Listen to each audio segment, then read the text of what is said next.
Bro, I was. No, you're good. That's what it is. We ate yesterday. We recording? Oh, we recording. We're recording. Let me go put this link up real quick. But no, we ate. We did I was gonna segue into this anyway. Whatever. But we did a brunch, and that's all I ate for the day, and my stomach was like hurting because I ate like way too much for just that setting. So like I didn't get right probably till like midnight. It was all crazy. But yay, holiday edition of the liner notes. What's up? We in here. Grab this link. What up? So yeah, this is officially episode 6.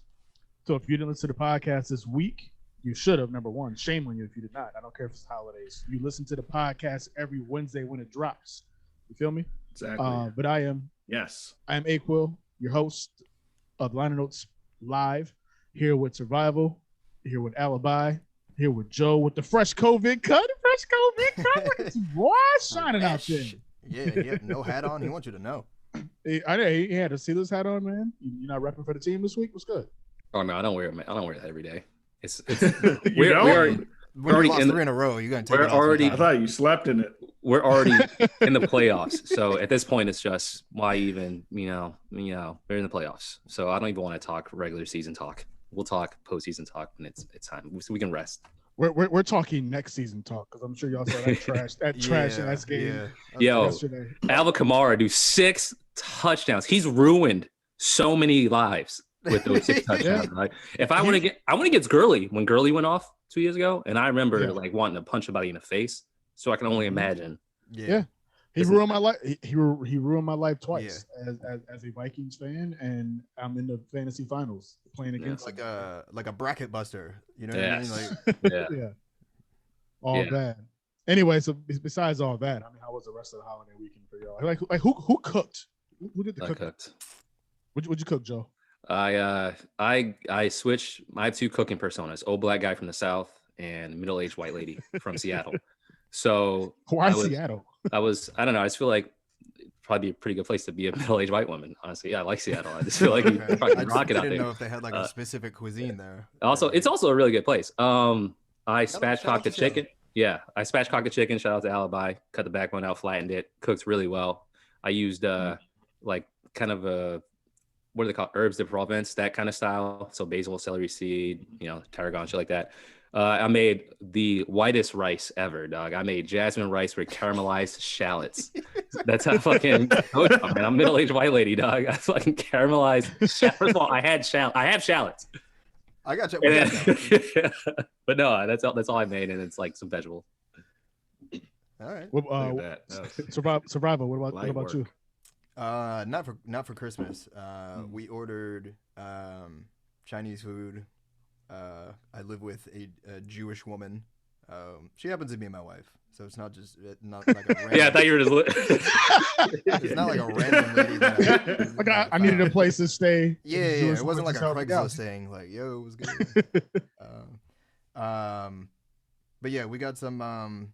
So it was actually pretty good. Chinese food. It's like very, very spicy. So. Nice. I had to like watch my intake a little bit, make sure I didn't go to bed with the BGs, the bubble guts. But yeah, we're good. Never that. Yeah. Okay. Alibi, you like to throw down in the kitchen. Yeah. We seen what you posted on IG. I mean, Chef Alibi. What all did you make? He's either pissed or frozen. He's like, how dare you? Fish. Yeah, he's like, how dare you? How dare you? My shit. We were just stuck for a little bit. You were frozen. I'm good now. Yeah, you're good now. So I fried some catfish. But the last couple of years we've been smart about things, so we freeze like half of what we make for Thanksgiving. So we had yams and greens and cornbread and dressing and all that good stuff on Christmas Eve, and then my mom came over on Christmas, and we had I made prime rib and some Brussels sprouts, some au gratins, kept it pretty simple. Nice. So that was nice. Lots of leftovers here. I like how you said all that and said kept it simple. to somebody who don't cook like that. So that sounds like a lot. I meant like Christmas Day, we kept it pretty simple, like not Yeah. all the sides and stuff. Yeah, You know, prime rib was delicious. that's what's Shout up. out to Moms for the free. She got a free like $200 cut of prime rib. So we'll be smashing that later today. Wow. Nice. I like it. All right. Yeah, we did a Christmas brunch. So prior to this year, we had been going over my aunt and my uncle Jim Ali and Aunt Samara's house. I want to say the last 4 Christmases, I want to say. So we've been doing brunch. So we, of course, me and the wife stayed at home this year. But we did. So she did a beef brisket and sweet potato hash. She did an egg bake, and then I came and did the pancakes and did some shrimp and grits. After I was recording or did some Christmas music streaming on live, like Twitch and all that stuff. So that was, pretty cool. But yeah, we ate that, smashed, and then like I said, my stomach was just jacked for the whole day. Like I ate way too much. Like I knew my eyes were bigger than my plate, and I didn't care. I didn't care. And then we went to go see those drive-through Christmas lights. That's what the holidays are for. Exactly. And we did the drive-through Christmas lights. Did you know about those at all? They had some at the State Fair and I think some at Valley Fair. Yeah, we went out there. Yep.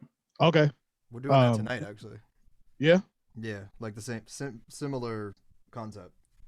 Okay. Joe, what about you guys? No, I'm just gonna get so drunk that I see lights, and then I have That's a to good pack. plan too. So I'm packing. So I'm packing up all my shit. And Packing's a good good drinking fodder. Yeah, I feel like there's no task that I can do where I'm like, it'd be a lot better with some beers. Literally, I could be the therapist and be like, man, this would be way better therapy session. Had a solid buzz. But no, packing. Yeah. That's what's up, man. Congrats. Well, yeah, that was a holiday week. So and then of course we drop our so that's why we didn't record yesterday. Of course, everybody was doing Christmas stuff, but we're here on the first day of Kwanzaa. We're here with that though. You know what I mean? Right. Yeah. Unity. Moja. You know what I mean? Unity. Day one principle. So I had dropped in the chat earlier. I like, so everybody who texts, Merry Christmas the day before, usually I like to hit them back the next day with a, Happy Kwanzaa. I'm just always curious who's going to keep the same energy. Cause I'll be like, yeah, Happy Christmas, yeah, Merry Christmas. Then I'm like, yay, Happy Kwanzaa. They'd be like, you get 1 or 2 back, like, yeah, Happy Kwanzaa. Like, shout out Barigani. How many black folks do y'all know that are named after Kwanzaa principles? I only know Nias. I don't know any Kujijakalias. No, I don't know. You know Imani's. Oh, there you go. Yeah. Nia and Imani. Those are the 2. Yeah. I was gonna say. I know a couple of those. That's hilarious, though. What if you named your kid Kuji Chocolate? I think you'd have to break it up. Kuji. Young Kuji. It's my son, Young Kuji. You know what I'm saying? I like it. He out here. He out here being self-determined. I like it. Well, yeah, let us know in the chat, anybody who joined us for the special holiday edition, if you know anybody named after any of the 7 principles of Kwanzaa. Who's in the building? Omar's in the building. I can't tell. I'm trying to get this stupid thing up. Who out here? Ah. Oh, hey, let's Omar. do it live. Got to hear Omar. My guy. Yeah. So anyway, we've been talking about everything else, but of course we're going to get to that album because we talk about everything. This week's episode, if you didn't check out the podcast, again, shame on you.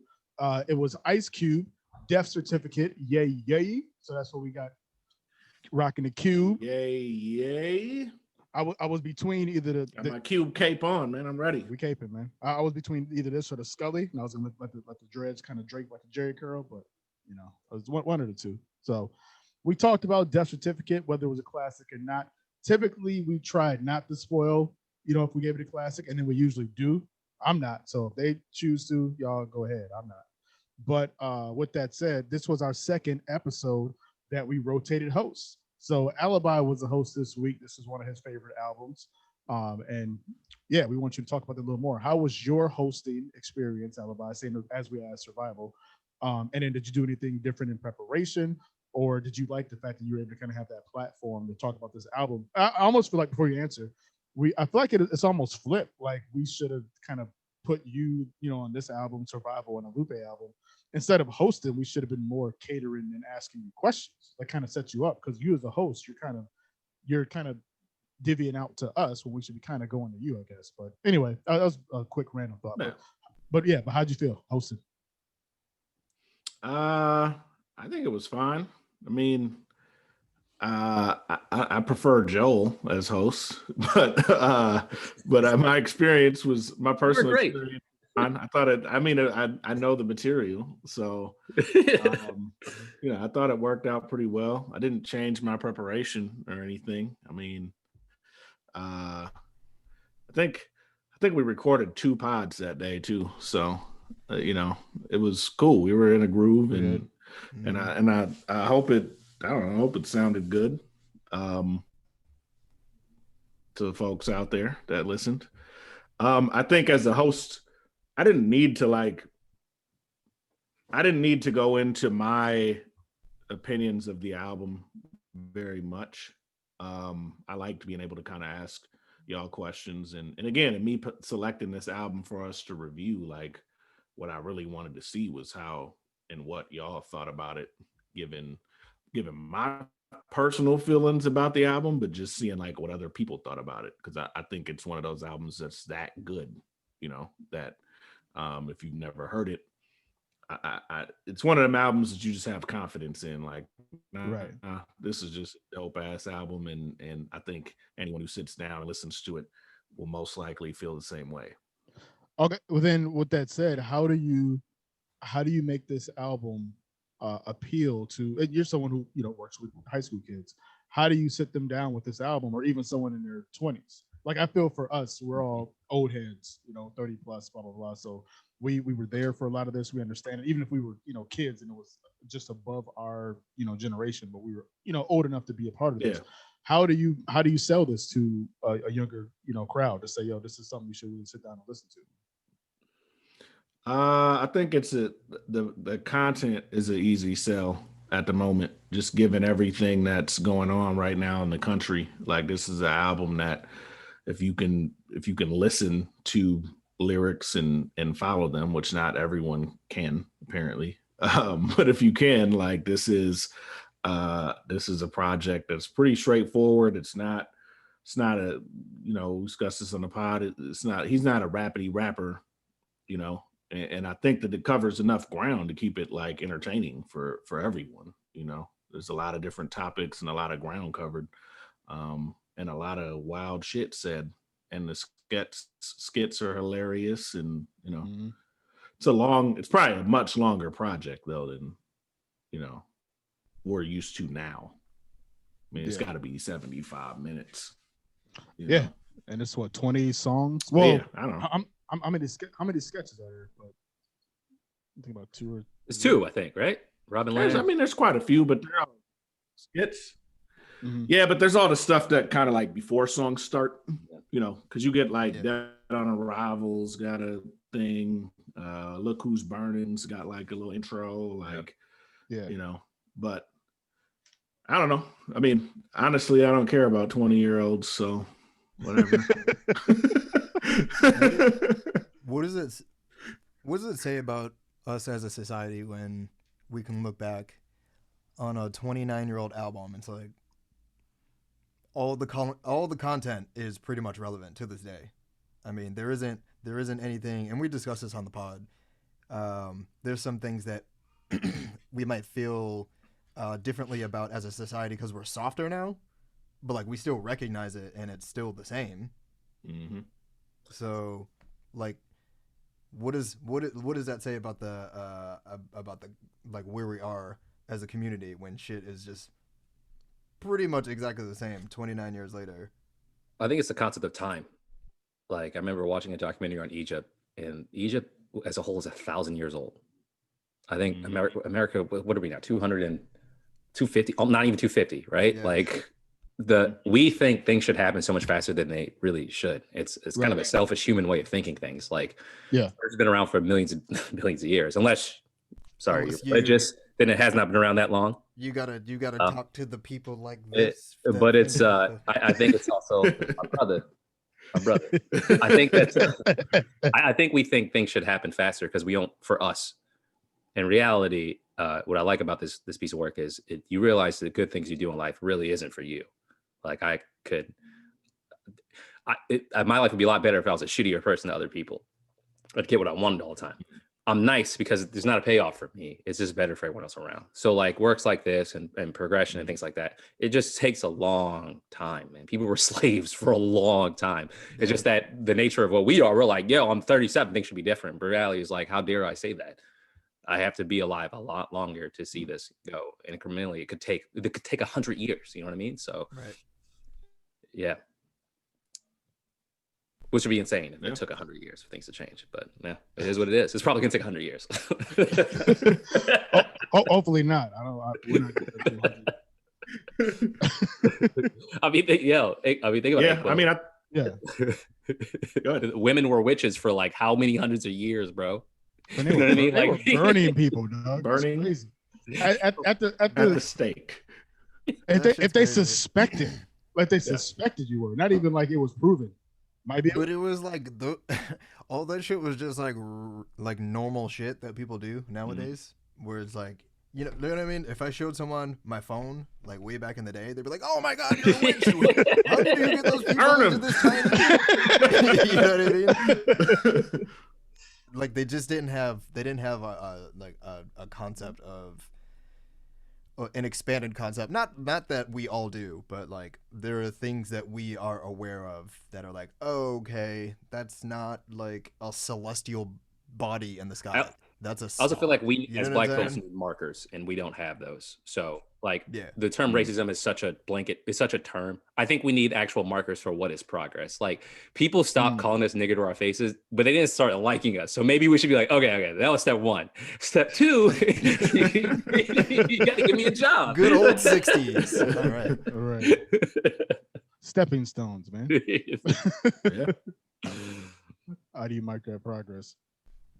Oh, well, you got to shake your head a little bit once in a while. It's like you thinking you're frozen again. Yeah, he think he's mad at us, dog. He's like, I'm sorry. Nah, I'm good. That's crazy. You just be like, I'm listening intently. Very. I think that to your point though about legacy, right? Like we got to think long term. 30-year-old album. Part of it too is like these folks just got to die, man. Like everybody in government's the same fucking people.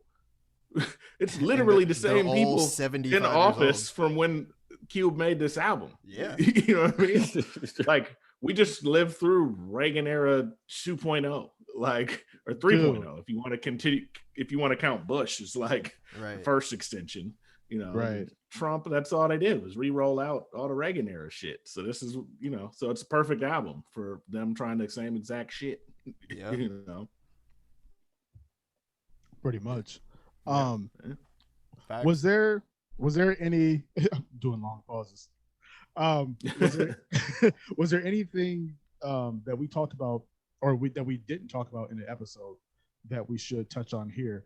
I'm confusing a couple of things because I listened back to the episode and then we had some other stuff that we did behind the scenes and I don't know how that's going to come out yet, so I won't mention it, but we had some other points in that I thought were pretty, relevant, but I don't remember which point was made where. So I'm just asking. I think we should talk about it.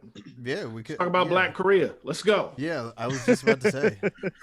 Black Korea. 47 second Joel had song. some good points on it. 47-second song called So Much Controversy back then. Why? Yep. And is it still like what is it? Because we know it's relevant today. What is its relevancy today?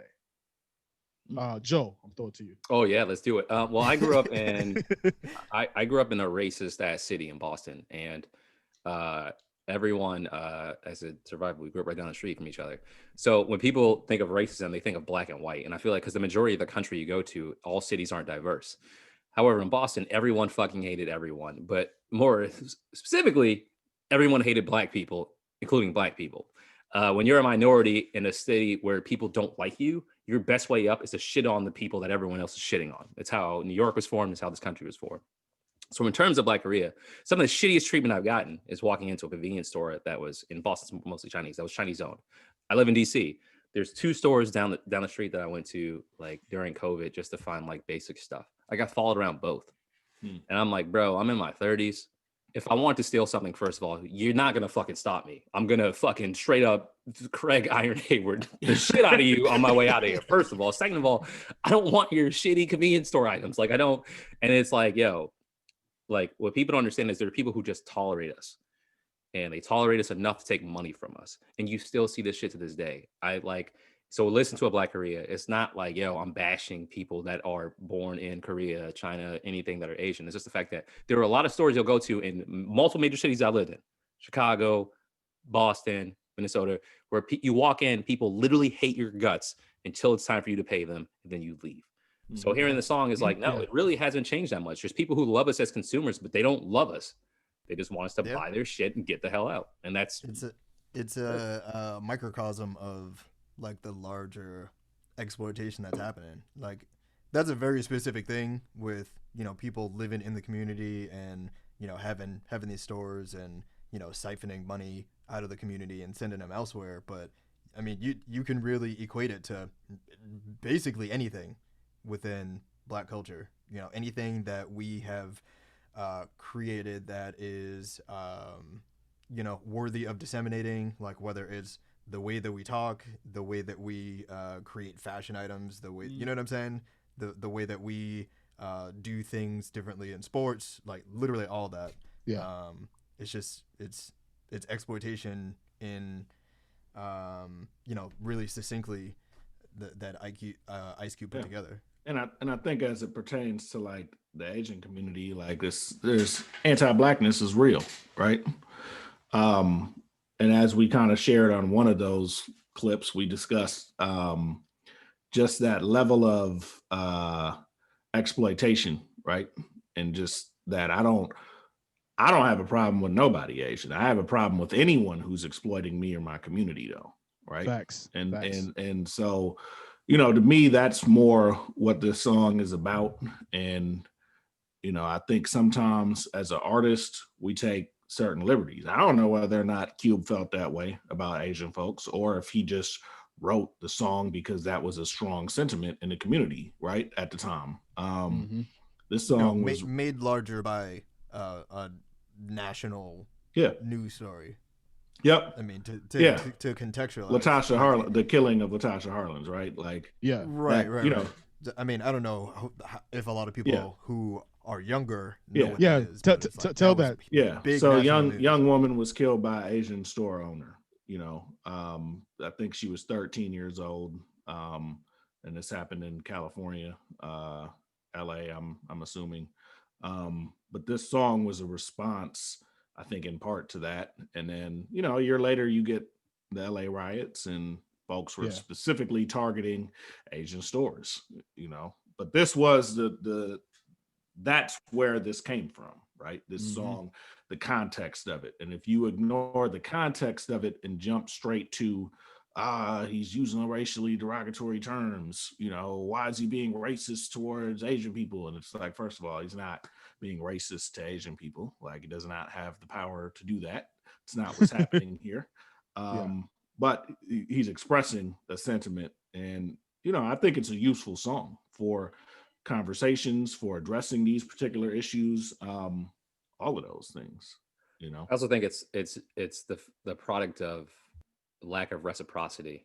Like how I threw that in there, my brother. But it's the fact that people from outside the Black community don't realize how much the Black community loves outside the Black community. Like, we hate ourselves way more than we hate you, period. Whether you're white, Korean, like as a community whole. And Black folks, I'm a Chinese food eating ass nigga, dog. I ate Chinese food at Charlie Chan's on Center Street every fucking day, to the point where they knew where I lived. I didn't have to tell them. They knew they knew my order. In terms of the culture, in terms of Chinese culture, Japanese culture, Korean culture, fucking Wu-Tang Clan. We have a whole rap group created around it. And it's not just that. It's every other race. Black folks, mafia shit. Everything. Like, Black folks love outside cultures. We love outside people. So most of the negative connotation that people put with us is in relation to poverty, not having money, stealing, not having money, killing. But in terms of like actual affinity, we love outside culture. You see all the time, to the point where it frustrates older people because you see it. You're like, why aren't we meaner to the people who are mean to us? So I think the disheartening thing for me is that the funny thing is people hate us and they don't understand. They don't even know how much we love them. They don't understand how many movies we grew up, how many Asian films I watched growing up, how that was a thing to do, watching Bruce Lee and, you know what I mean, Jackie Chan, the food, the travel, the wanting to go there. Even when you're treated shitty, going back to the store, like, yo, I know they call me an asshole, but that food is fucking fire. Like, they're doing it. And you're just like, yo, no matter what, we're still going to come back. We're still going to give you our money, no matter what you do. So I just think it's funny when you see the resistance and the anger from the other side. You're like, bro, if you only knew what people think about you when you're not around, it's the fact that we're going to come back regardless, period. Yeah. Yes, I've seen this, relative to kind of some of that thought process. I seen this meme. I shared it with you guys. This meme where, you know, it was about January we really started getting into understanding what the coronavirus was, and you got, you know, Donnie T up here calling it the Kung Fu flu, which is just like, dog, that's wild, you know.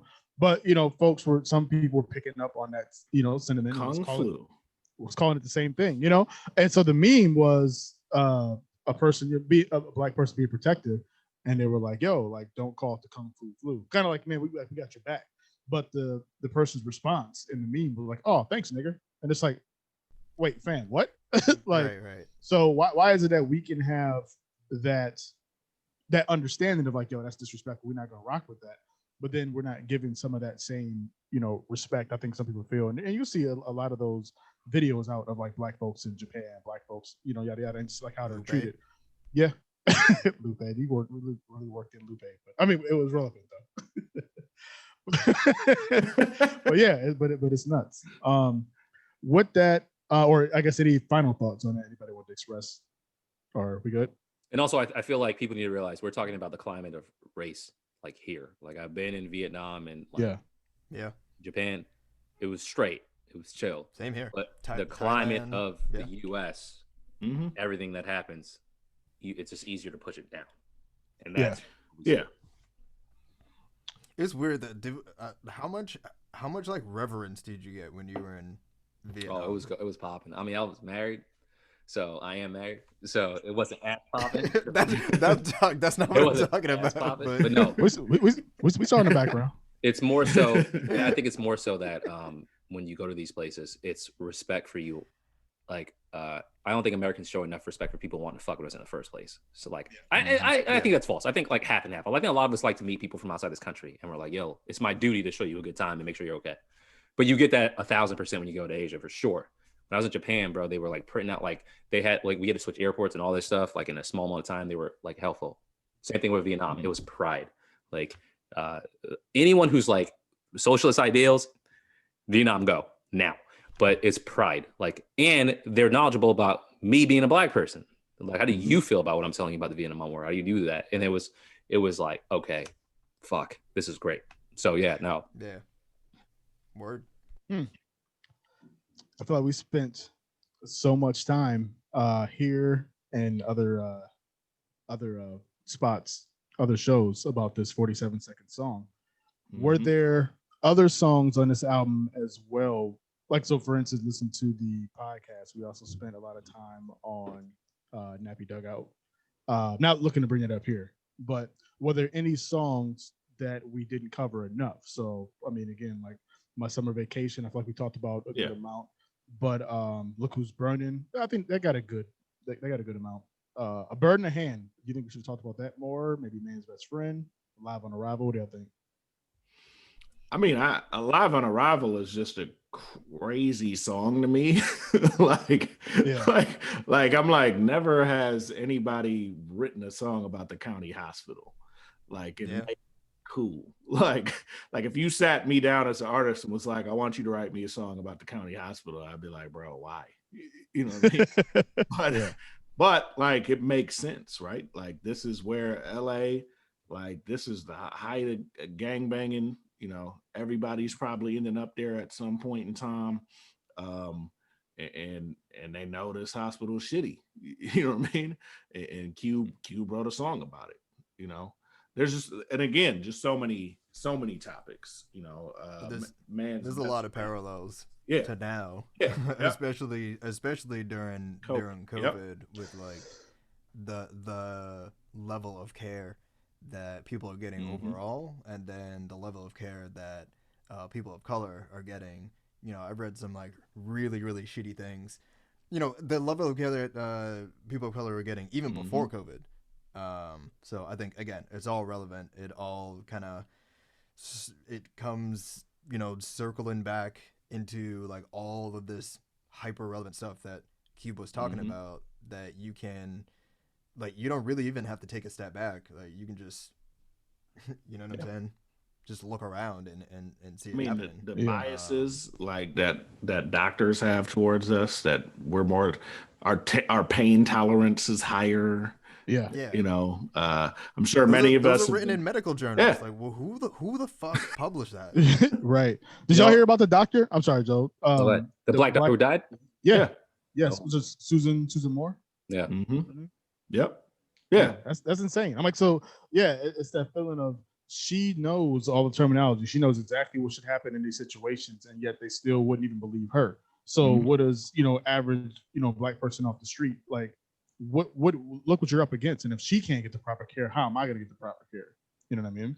Well, and the fact that treat us like addicts, right? Like, can't get pain meds, even though like this whole oxy issue, like all of these issues around those drugs, white folks, you know what I mean? White community. Yeah. And it was. I'm not even going to go into the Shackler family, but. Yeah, I mean, everyone knows who they are, and you know, they are profiteering, right, off of the pain and suffering of people, and then it gets equated to other people again. Yeah. You know, I'm gonna play devil's advocate and ask you guys to pull up your pants. I just bought a house, so I feel are you gonna play horny little devil's advocate? Pull up horny little devil's advocate right now. Pull up your pants by your bootstraps, fellas. I think it's Joe's going to us. I'm going to us. I was just going to bring up that song. I think us, Bo. I think the song is I like the song, but I think the when it growing up, there's always been a fear of black folks in the hospital. But for people who were in trouble, people who got shot, the story's never about what happens in the hospital. Like the gangster shit, the hospital scene's always the shortest scene. It's like you're expected to go in there and take care of you. I'm just so curious what it would be like working in the ER where people are consistently getting shot. You know what I mean? Like, what is that like? And I'm not gonna lie. I know you have to take the Hippocratic Oath. If you're a pilot, firefighter, cop, someone working in the hospital, I feel like no matter what, if you take the job, you just gotta eat this shit. Yeah. Period. That's part of it. But me, nigga number 8, I'm like, look, dog, I told you not to go. look, dog. Or if you see him again. I told you it wasn't playing, but you keep going back. And so, with Joe, you were talking about that earlier about going to the Chinese spot where they knew your name, knew your address and stuff. So can you imagine working in a hospital where it's like, yo, Joe, I told you like for the 4th time, I'm getting shot, yo, like the fuck. Yeah. And I think it's more so, I understand Q's point of view because there is a fear of going to the hospital and not getting better. And no matter what, like, I'm not like a conspiracy guy, but racism's real. So no matter where you go, you know, just like, you know, gender issues, race issues, it's just going to be everywhere, right? So if you go to a hospital, you could meet a guy who doesn't like black people. You could go to a guy who doesn't respect women. That's a thing, man. It's real. But I also think it's interesting we're thinking about this from a different lens. We're thinking about it from our lens in terms of like, we want to make sure we're okay, our wives are okay, our kids are okay when we go to checkups. And then Cube's lens is, yo, I just got shot. Help me. You know what I mean? Right. And that specific argument to me is very interesting because it's like how much humanity we give to us to that type of individual. And I feel like we waffle back and forth on it. There are times where someone's hurt, we're like, help him. And then the times you hear about people doing dumb shit and you're like, well, I told him not to, you know, and it's real. It's real. And I love that song because it really pushes that. You're like, dog, like, I know you deserve the same amount of care as everyone else, period. But from that lens, you know what I mean? Being that Joe taxpayer in the cut, you're like, God damn it. Like, so I think the song invokes the right emotions because I'm sitting there torn between it, man. It's real. Yeah. Like, Is Cube hip hop's or is Cube hip hop's first sociologist? I don't think he's like its first. No. I think you can make the argument that he's one of its better, you know. Yeah. Like he got to be up there. Like he does such an amazing job like exposing the humanity of people of color. Yeah. You know what I mean? And I think it's really, really interesting what he can do through, I think you said it was 20 tracks. Not all of them are songs. And I think the skits are just as powerful as, like, every track is very meaningful. This is what hip hop's supposed to be. I mean, one of my favorite lines of all time is "Broken glass everywhere. People piss on a staircase like they just don't care." Nigga, to this day, that's an issue. And I'm like, yo, that's what hip hop was. It was like, yo, this is literally what New York looks like, dog. And you're like, so like to Q's point, the people before him had already laid that down. I don't care if it's Rakim, everyone had that moment where they're like, no, I have eyes. Yeah. This is what's actually happening. And then that kind of got thrown to but I think Cube kept true to like, no, I'll do NWA, but I'm aware of my surroundings. And he did a great job of being like, this is what it actually looks like out here, bro. It's wild. Like, this is, you know what I mean? It's pretty crazy out here. So would Grandmaster Flash be the first sociologist then? First, not the best, but just first. Because think where hip hop was at that time.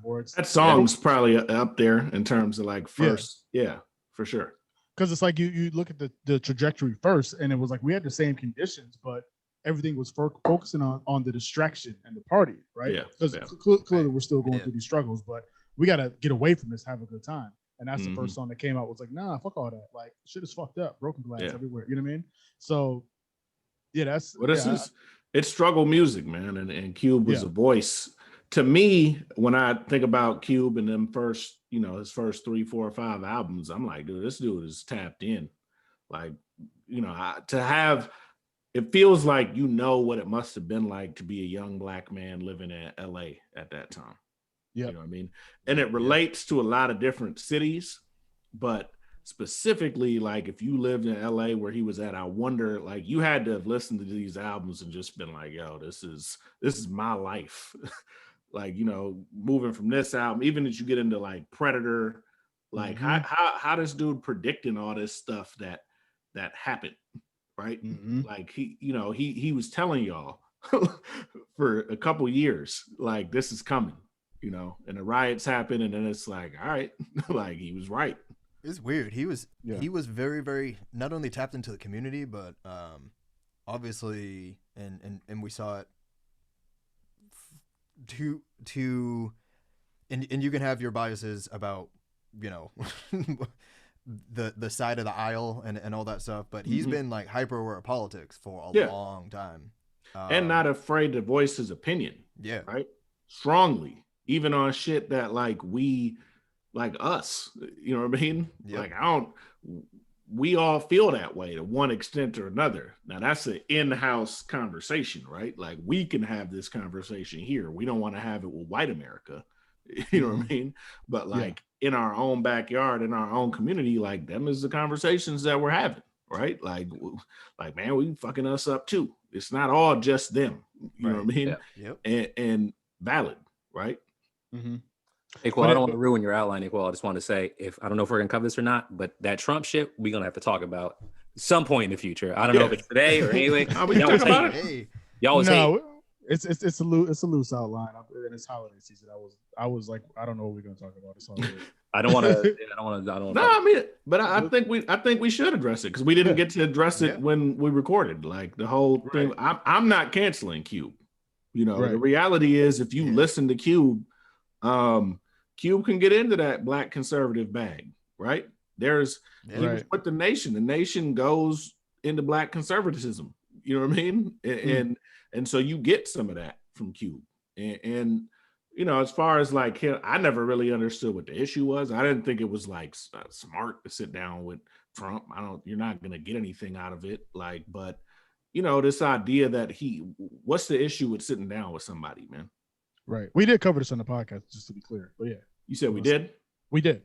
All right. I can't remember. I can't remember. Like, but you know, we touched on it for a second, then we kind of touched on it more towards the end. So we did get into that bag. But, Okay. Well, yeah. But I mean, I don't get it. Like, he sat down with someone, and I realized that we treat this dude like somehow he's Hitler, which he's not. He's not. Trump's not drastically different from every other president that we've had. He's just more vocal about things. Yeah. Like, he verbalizes it.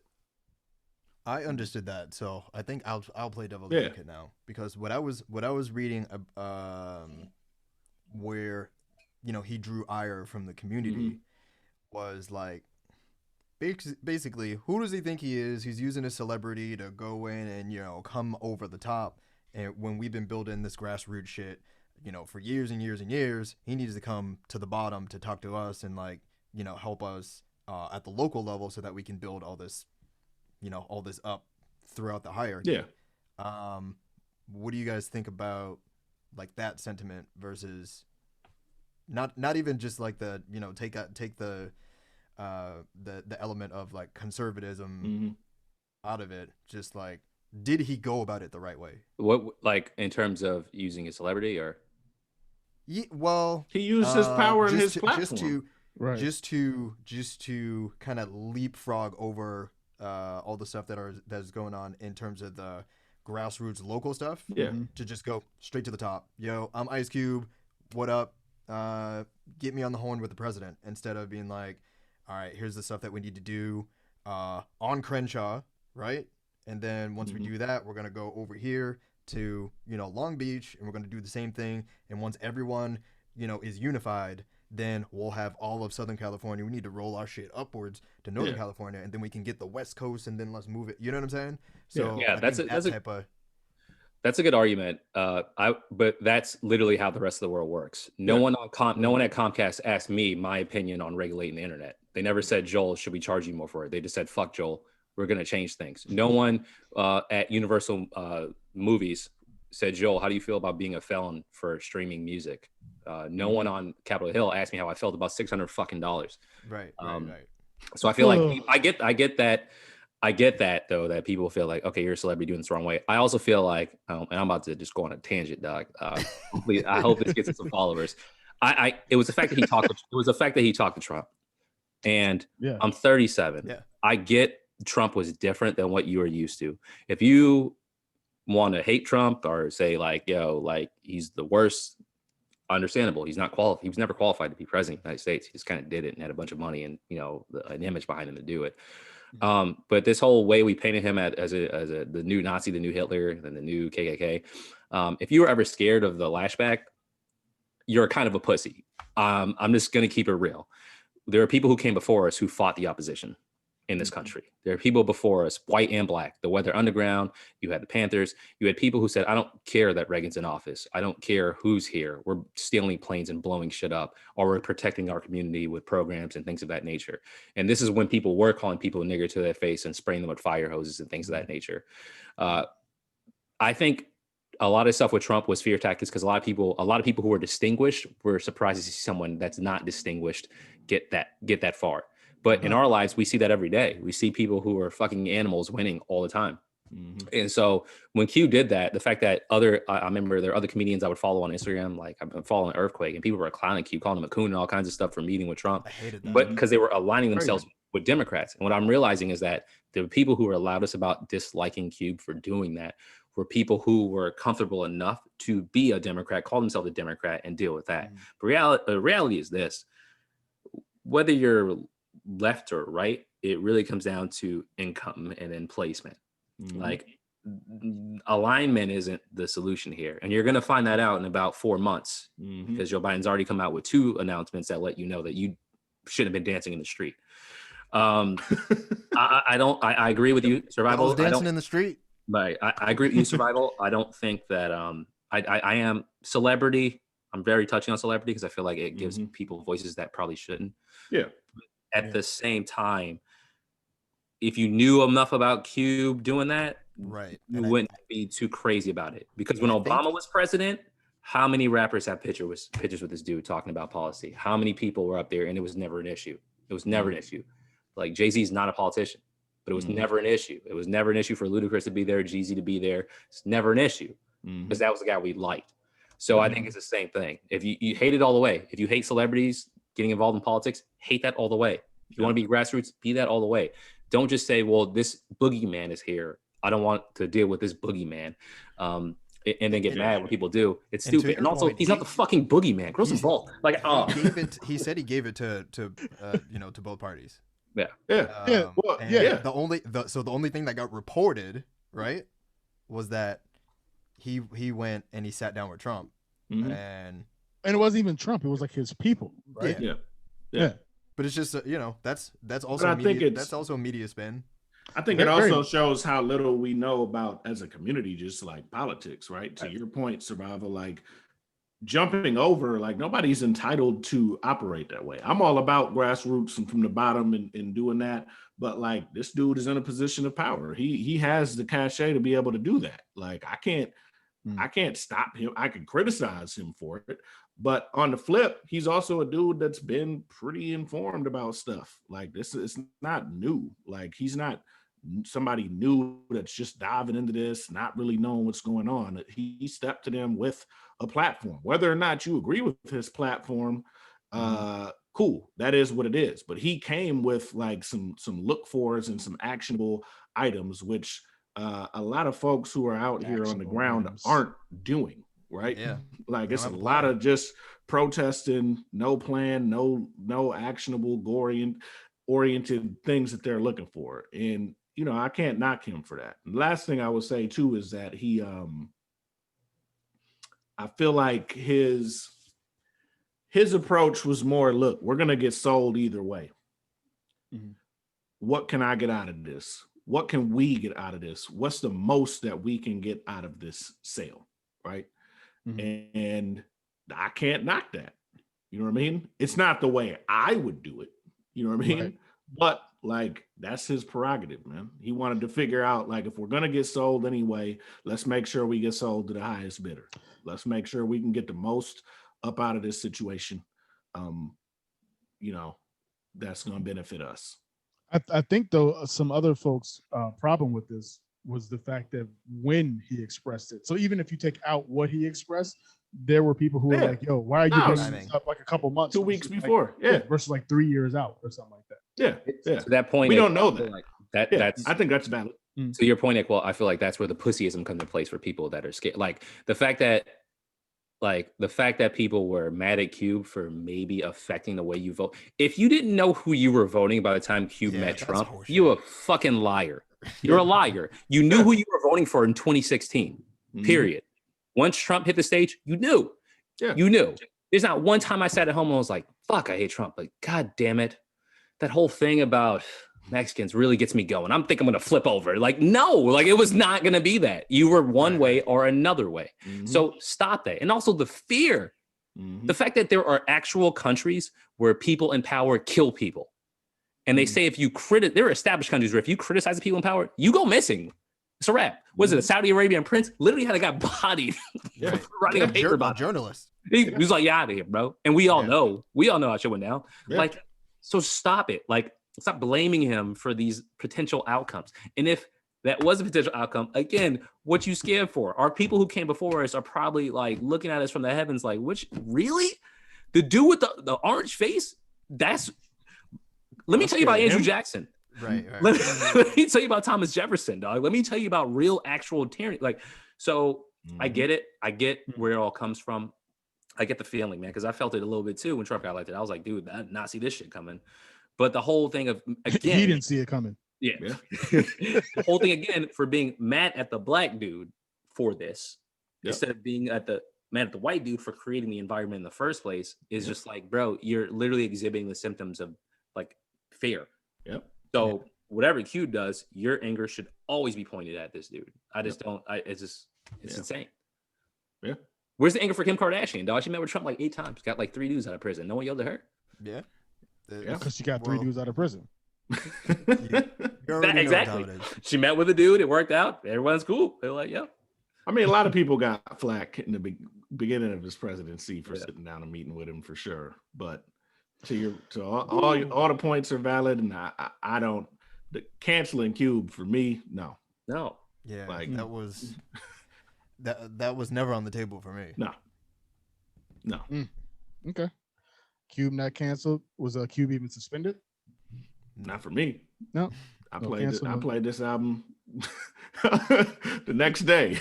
Let's go. So it's I give my boys props where it's due. Alibi and A-Quil were always like I've always been a shitty person, and I will stand by that. But Alibi and A-Quil told me a long time about capitalism, and I'm not that shitty, but capitalism and Cube talked about sellouts, and I do think what happened in the Black community was Black folks started making a lot of money through different mediums, and a lot of the most radical, crazy talking people ever made it. So they're like, whoa, we don't got to burn all the buildings down. We just got to work there. Yeah. It's like, wait, what? And I think that's kind of. That's interesting that you say that, because we touched on this on the pod, and I think this is like a loose tangent that Cube hasn't been Cube for a long time. Yeah. And we all recognize that. Oh, Shay. However, I think his the way that he feels about the community and the way that he wants to use his celebrity and his platform and all that, like, I think we can all agree that he's, for the most part, has the same values. Yeah. As he did in 1991. It's core. He's just doing a lot more in terms of like his business ventures, and he's trying to build his wealth, and don't get it fucked up that some of the things that he may say and do may affect what's happening over here, but for the most part, he wants Black people to win. Yeah. Well, we're criticizing a dude who, at the time of this album, right? Everything he's doing, hiring Black people, like everybody he's hiring Black. I got so annoyed when I saw the thing going around about his partners in the big three. They're knocking him because, wow, it's a Jewish dude. Okay, like, let's talk about all the other Black people that he does employ. You know what I mean? Right. Like, and so that's why I feel like a lot of people were just misinformed, like, altogether. Around him, around the things that he's done, the businesses that he's built.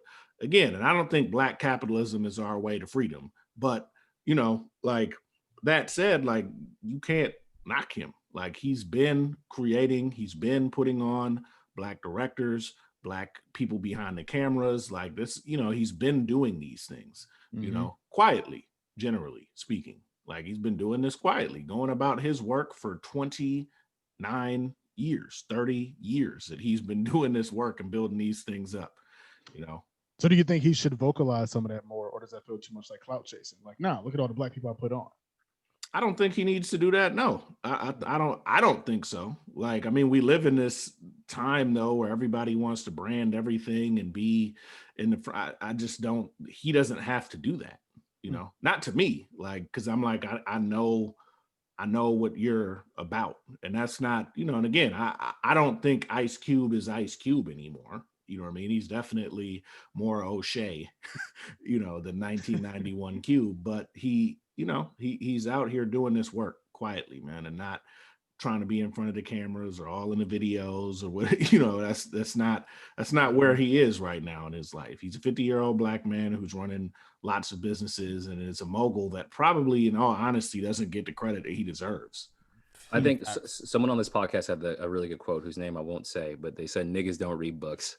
And that wasn't me. When it all comes down to it, to it's our next poll. When your question about that'd be a funny poll. You niggas read books or not? Yes or no? Books do niggas read? 1 to 3.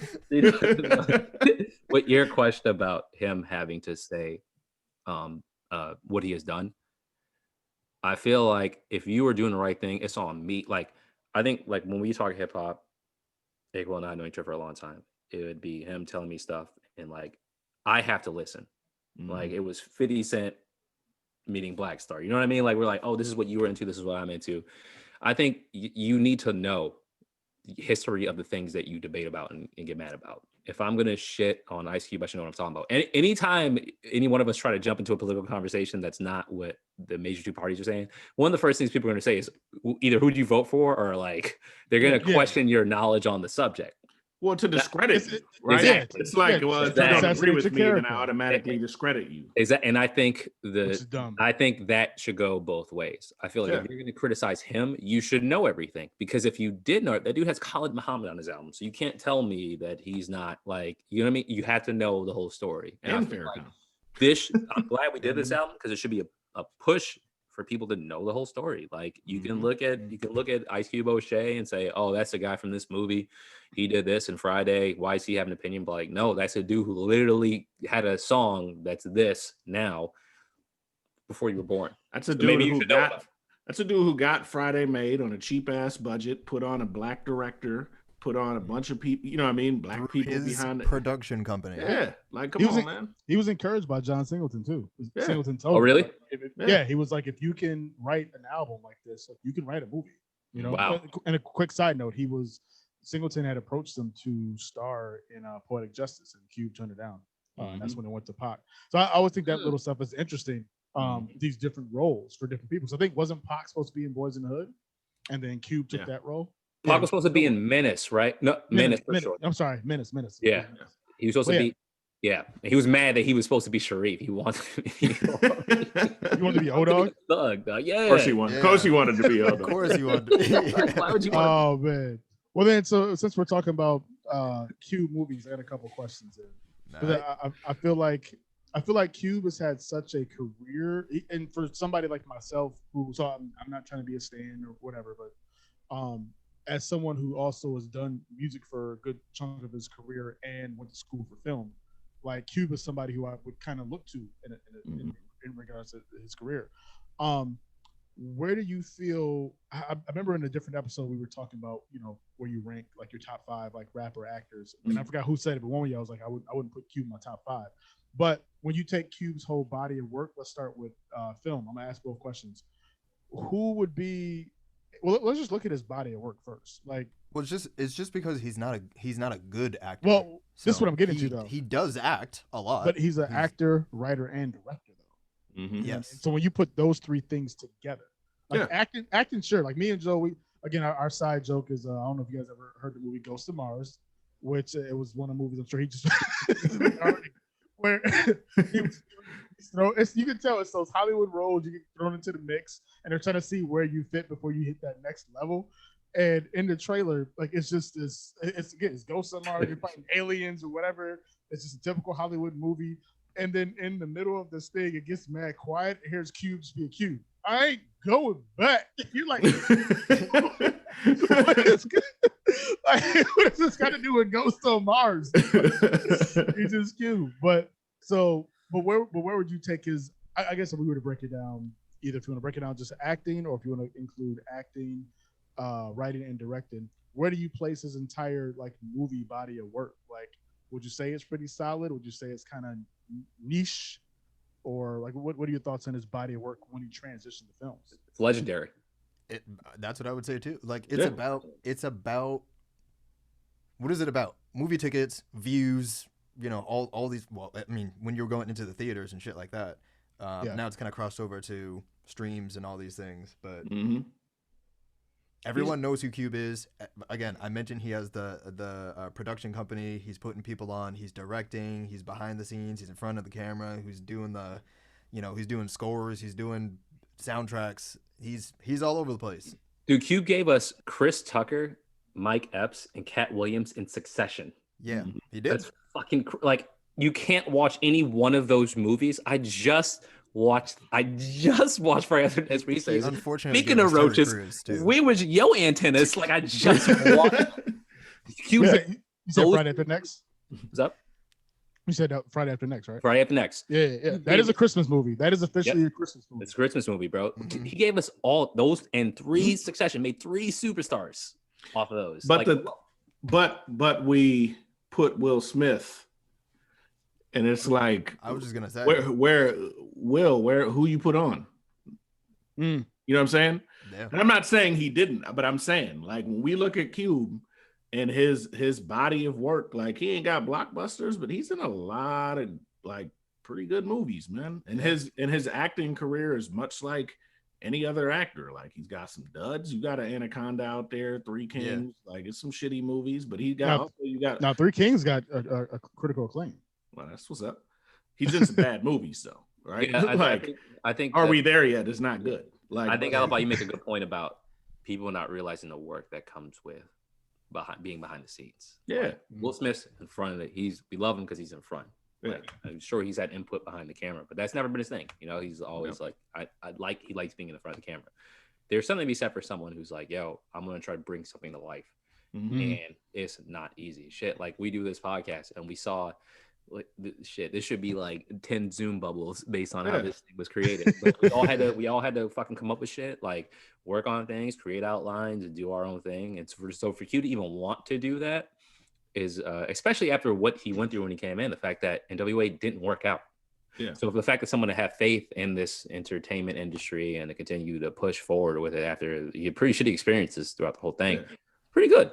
But I think most importantly though, bringing everyone with him, man. You're right. Like we always, there's all kinds of like exceptions that we can point to, right? Black exceptions, people that have peaked, made it out. But like, here's a dude that like, dog, you put on everybody. Yeah. Same people. He what LeBron James is doing, that's Ice Cube. Yeah. He brought the home DJ Pooh, brought all these people with him, right? And it's constantly put on other people. But then you look at other Black folks, right, who get more notoriety. And again, I'm looking at like a Will Smith. Like, can you say the same, man? And musically too. Yeah. Y'all told me, like, for first meeting y'all, if you look at NWA, how many people are actually writing lyrics? Yep. Right. 2? Yeah. So him and Ren. Exactly. So, and Q bringing the whole hood forward from that point. Yeah. It's like, I mean, his whole career is a fact. And I think this is what's interesting. The fact that people would shade him for not being the gangster that he portrayed, but he didn't even have to tell those stories. But the fact that he told those stories brought light to the people actually going through the shit that he's talking about. Yeah. So it's like, yo, from the get-go, he's been kind of like, this is what's happening for all of us. You should pay attention. And he's been doing that for like 30 years. So for the record, his first group before NWA was called CIA, and we didn't touch on that. So if you know what that C stands for, he might have been banging, he might have not been. So I just want to throw that out there. I just want to throw that out there. But side note, I didn't know he was in I Got the Hookup. I'm looking at his acting stuff right now. Oh shit, he was? Yeah, it was I haven't seen that in forever. Somebody named Gunrunner. Okay. Small part. Yeah, he's acting, I want to say, in about almost 40, if not over 40 projects. Wow. Directed about 1, 2, 3, 4, 5, 6. So, yeah. So, for now, let's say Ice Cube versus Will Smith in the versus battle movies. What are you taking? But I think it's unfair. Go ahead. It's unfair, though, because you got to... No, go ahead, Alibi. I know where you're going. Well, I was just going to say, like... Or LL Cool J. Look, man, again, to the Will Smith point, Cube puts on F. Gary Gray, right? Like, look at F. Gary Gray and the track record and the things that he's brought to the culture. Yeah. Juxtapose that with Will Smith, who said, "I'm not doing Ali if Spike Lee directs it." Like, what the fuck? Like, like the shit. Like, we're talking about. We talked about Kwanzaa, right? Like at the beginning of this. Unity. When we talk about unity and we talk about solidarity, you know what I mean? And that means bringing all of that with. It ain't putting people on who ain't necessarily like deserving or don't have the skill. It's the fact that I'm in a position to bring people on who and get an opportunity for these people, right? Yeah. He sees like, nah, F. Gary Gray's dope. Like, come on, you gonna join me with this project, and now you're set. F. Gary Gray was in Friday. Yeah, he cameoed. Yeah, little cameo. When he's gonna slip, he's like, "Man, get your ass up." But you know what? Again, like we want to knock this man and cancel this man. Like, what are y'all talking about? You know what? A-Quil? Cube. I'm gonna say Cube for the verses. Because I will say Cube, but it's again, and it's not. But it's apples and oranges. Because but give me 3 movies. I agree with you. I agree. It's apples and oranges, but again, when it's Christmas and Kwanzaa. What are we about? But, right, as a culture, even if it's apples and oranges, represents the culture. One, give me 3 Will Smith movies that are funnier than the 3 Fridays. That are funnier. And Will Smith is the funny dude. That's his thing. Give me 3 Will Smith movies that are one. But that's the thing. He ain't that kind of funny though. Give me a Will Smith movie where you're like, every time I watch this, hilarious. I can't. Exactly. Cube. Hitch.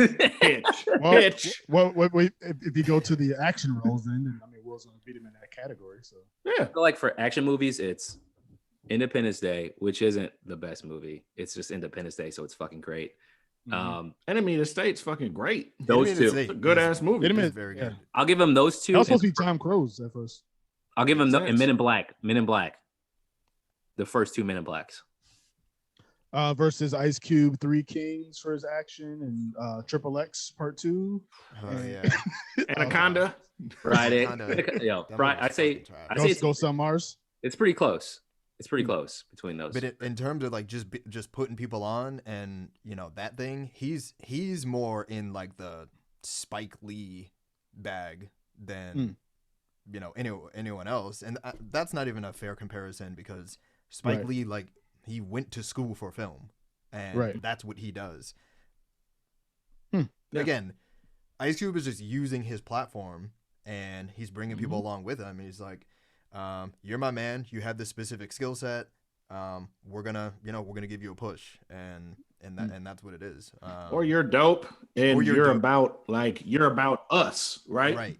Whereas my point is, you have like a white kind of adjacent type of cat, and then you have the person that's here and has been about the culture. That's never changed about Cube. Yep. You know what I mean? His approach, maybe. Like Will Smith. Yeah, Will Smith has transcended blackness at a certain point, right?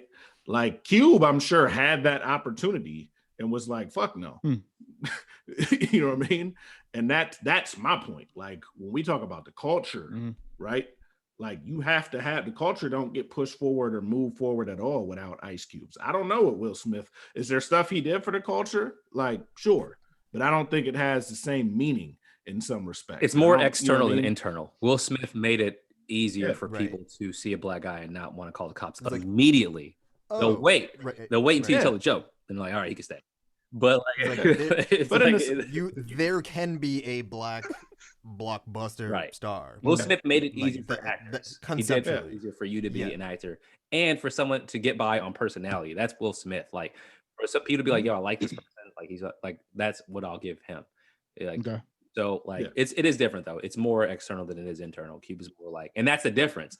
The difference is internal, it's incremental, and it takes longer. When it's external, it's about you. So I'm sure if any one of us want, well, it's individualism versus collective, right? And I think that's so you have, to me, Will Smith, like American, right? In every sense of the word, like represents that individualism, represents that get that bread, like all of that stuff. And then you have Q, who's about the collective. You know what I mean? He's making money too, right? He ain't like, he's paid, right? But went about it a totally different way, a collective way, right? Okay, all fair points. Fair points. Just want to say it.